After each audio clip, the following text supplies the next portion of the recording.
Hello mga sis! For today's video ay nagluto na naman tayo dyan ng sinigang na manok o kaya yung sinasabi nilang sinampalukang manok na ang gamit natin ay yung sinigang mix mga sis.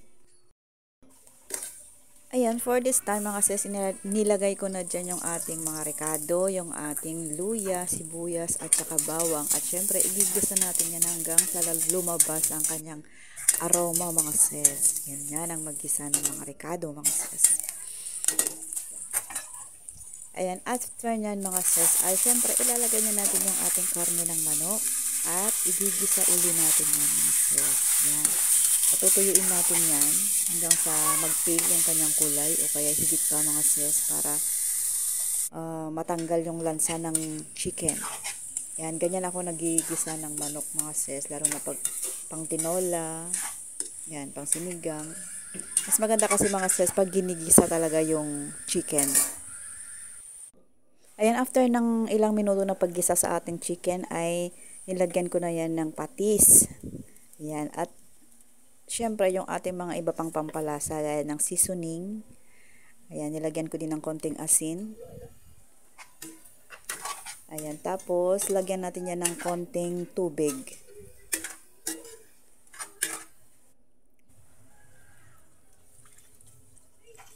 Pagkatapos nyan mga sis ay pakukuluan na natin yan at isisimmer na natin.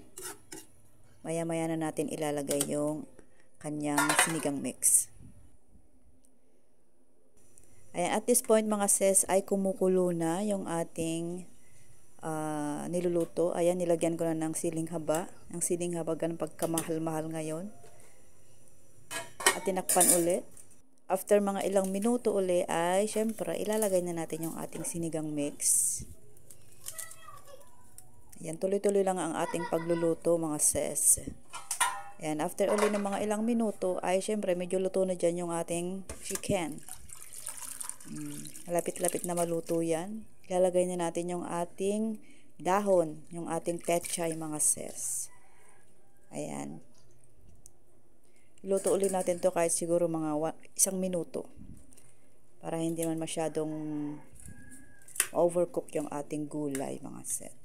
At this point mga sis ay luto na nga yung ating chicken sinigang na manok o kaya sinampalukang manok.